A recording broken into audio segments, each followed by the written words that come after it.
a great inspiration.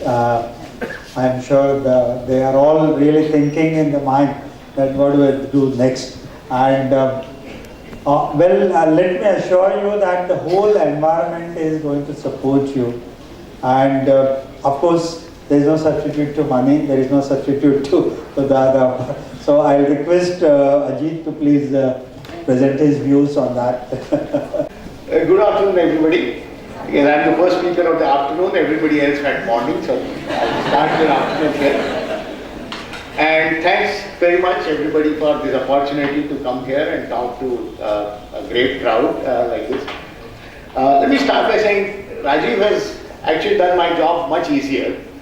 If you do everything that he said, capital is definitely available, is all I can tell you from this forum. Our job as investment banker is to be eternal optimist. We are sort of born optimists because that is what is required in our job. We are always looking for people who have some of the qualities that the panelists talked about, Harish Bhai talked about in the morning, and we are eager to provide capital. I think it is very important for all of us to realize why I'm saying this, especially what I'm saying. If you really look at what is happening in the capital market, just very recently, demonetization happened, everybody was worried what will happen to the capital markets, what will happen to the domestic economy, and so on and so forth. And the numbers are out. Most of the foreign institutes withdrew money over months of November and December, and the markets has not gone down. Very simple reason, for the first time in Indian economy, domestic investors have made sure that the economy is robust and growing.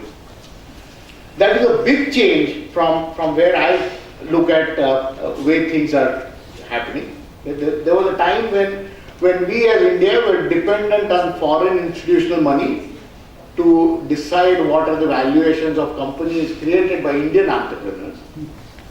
As of January, we are no longer dependent on foreign institutional money. We are dependent on domestic money to decide the valuation of how the company should be valued in the Indian context.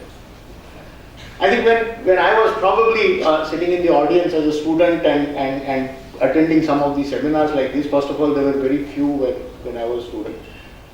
I couldn't imagine that a regulator from RBI would be sitting here and talking to you about how easy regulations can be, how to work with the regulators, what the regulation means.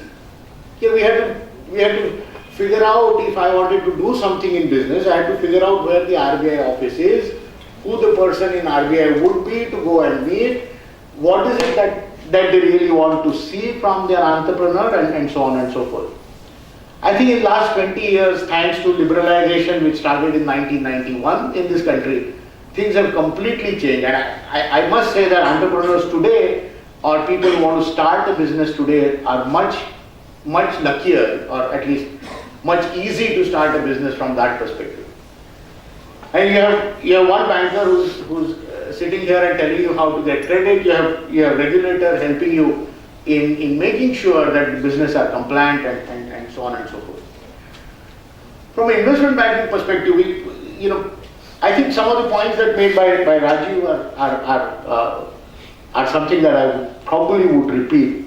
But we just helped somebody from the media sector today, and we helped Arnab Goswami raise money for his new channel which is starting called Republic. The entire money is raised from domestic institutions. Not a single money has come from foreign investors. A great achievement for all of us, including Mr. Goswami. Of course, he has created a brand, and he has created a brand because of whatever he has done for last so many years. All I'm saying, guys, is if there is an idea, if there is desire to work hard, if there is desire to succeed, there is enough and more capital available in this country. Harish Mehta, of course, one of the things that Harish Bhai didn't talk about in his speech, probably because of lack of time, but I think it's very important for this audience, is he was one of the founding members of what is known as Indian Angel Networks. And we all, Deepak is also part of some of the angel networks, and he has done several angel investments. And We probably have enough and more angel investors who are willing to share the risk with you, who are willing to say that if you have the desire to succeed, if you have a great idea, we are willing to back you, we are willing to give you the capital to grow and create a large enterprise. I think, that's something that really helps you in taking risk. I think one of the things that came out is all of this fear of failure. Share the fear of failure with the investor. I'm not saying transfer the fear of failure to the investor, because that never works. Investors are also not willing to take your failure entirely onto them. But start sharing the fear of failure with the investor. Make him a partner in the business. Make the investor coming in as a partner in the business. Share all your needs with the investor. Make sure that the investor understands what you want to do, what you want to achieve, and definitely capital support will be available. There are newer instruments that are coming in. RBI just came up with convertible instruments for startups also. Of course, some of you may know convertible instruments, some of you may not know, but it's a huge change from where we were 5 years ago to where we are today in terms of availability of capital. There is SME exchange, which stock exchange have started for new companies. There is RBI, which is taking all the initiatives so that capital is and credit is available to startups. So, all I can say is there's never been a good time for starting something new. We have a Prime Minister who is supporting startup movement. We have the entire political will supporting, we have the entire bureaucracy, entire bureaucracy supporting the starting movement, and we have people like us who are willing to support the startup movement. All we are looking for is entrepreneurs who have the philosophy described by Rajiv a few minutes ago, who can take it forward and create great companies in this country. Thank you. Thank you, Ajit. I'm left with 25 minutes to go, and I think organizers will permit me 15 minutes more for the sake of students. So before we collect the questions from the students, I have few questions to my panelists, through which I will try to get you more and more information on how easy it is to do business. Before that, let me tell you that if you haven't seen this ad, Startup India Learning and Developing Program has been launched, and there is a site on which all FAQs are available. What about the government support is available in terms of the startup, whether it is about the 10,000 crore startup fund, whether it is about the taxation, whether it is about the incorporation, or what it is. I'll request that this is the information which you should be using for when you are thinking that what do I have to do.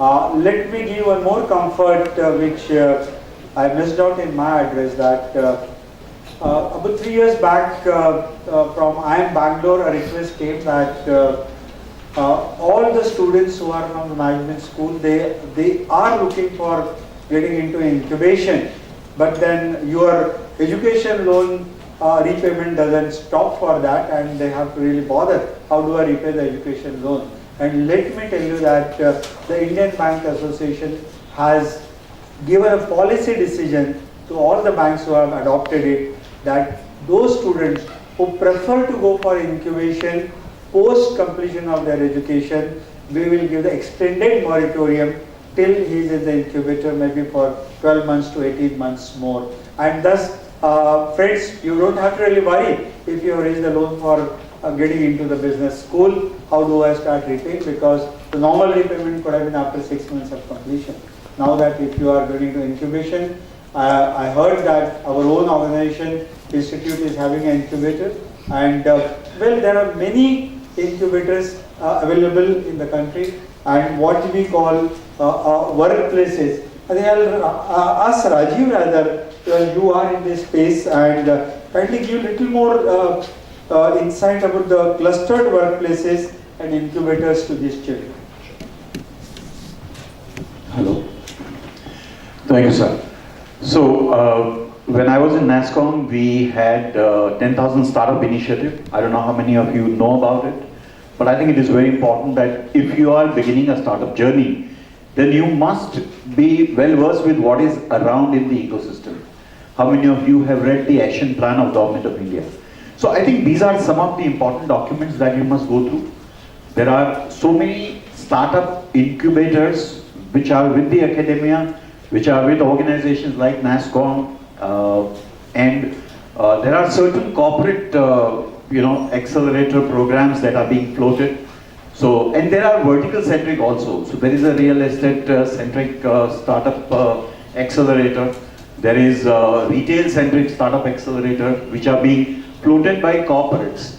Reliance also has, Reliance Industries has a startup accelerator called Gen Next Accelerator, where we are encouraging startups not at a idea prototype stage, but at a little mature stage, where you have a couple of customer tractions, you have some revenues coming in. We would like to then engage the startup with the business units within Reliance. As a corporate startup, we always realize that it is very difficult to innovate as much as a startup can do. And therefore it is always important to be in touch with the startup ecosystem, and therefore these kind of initiatives are being done. So there are multiple such clusters available across country. T-Hub in Telangana is a marvelous facility. And again, so NASSCOM with Government of India started an IoT-centric incubation in Bangalore. So along with 10,000 startup program, there is an IoT startup incubation that is happening.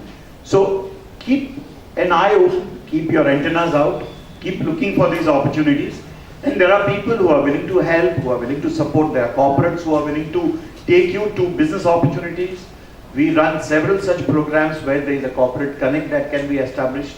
So there is an easy validation of your idea, of your product, of the prototype, done by a large corporate, and that will give you orbit-changing opportunity when you grow. So feel free to reach out to me as an individual, as a part of Gen Next, and we'll be happy to help wherever possible. Thank you. Thank you, Rajiv. I'm sure all of you must have heard about the fintechs and the disruptions. Let me tell you, it's true that the financial services industry, and particularly the established players, the big banks, we are all definitely worried what kind of disruptions are going to come forward, and I'm sure many disruptions will come. I'll request Mr. Paliwal, I'm very happy Reserve Bank had initiated for last 2 years, you host a conference where the startups are invited, and I had an opportunity to attend 2 such conferences in the Reserve Bank building where we projected the startups. But what I'm really worried that for any startup, particularly in the fintech area, how does he know that what I'm thinking will have a regulatory approval? So how does a startup really think of and should have an endorsement of a regulatory approvals? Thank you, Mr. Tangsali. Let's put it this way. What Mr. Ajit Deshmukh also said is that we are moving into more of a democratic way of doing things even as a regulator. You would see that if we have a look at our website, what we do is that previously it used to be maybe before 1990s and all, that a directive would be issued, that this is the way the regulators, the banks will have to do it. Now we put it as a draft framework. We ask for the comments, we ask from the academia, we ask from the members of public, we ask from the regulated entities. Sorry. And then based on that, whatever is in the international best practices mold, we try to mold it and then also give the regulatory aspect that whether it requires a soft touch or a very well regulated one. Now I'll just give you a very small example. In the startups also it could be a P2P lending. Now they can't be regulated the way a bank would be regulated. So a fintech is providing a platform that there is someone who wants the resources, there is someone who has the resources, the ticket sizes being small, and it could happen with the due diligence being done for that ticket size. So I think that is one area where Right. Thank you. I mean, I can endorse every policy which Reserve Bank brings out today. It first solicits the comments of the stakeholders. And thus, if you have any ideas, let me tell you, when the PTMs kind of thing and PPIs came into the markets, we as a bankers were really worried. We were not very comfortable. But I think we have accepted and we are all moving towards a collaborative ways of existing. I think as Harish Mehta said, share the pie expands. I think that's what is and you heard everybody that there is a big opportunity. But again, I think Ajit gave a very good insight on the domestic investors being available and domestic investors, because till yesterday we were all looking at how the FIIs and FPIs and all that money will really come in. And today the domestic investors are really available. I think the youngsters, if they would like to know that how should they really showcase, because I think that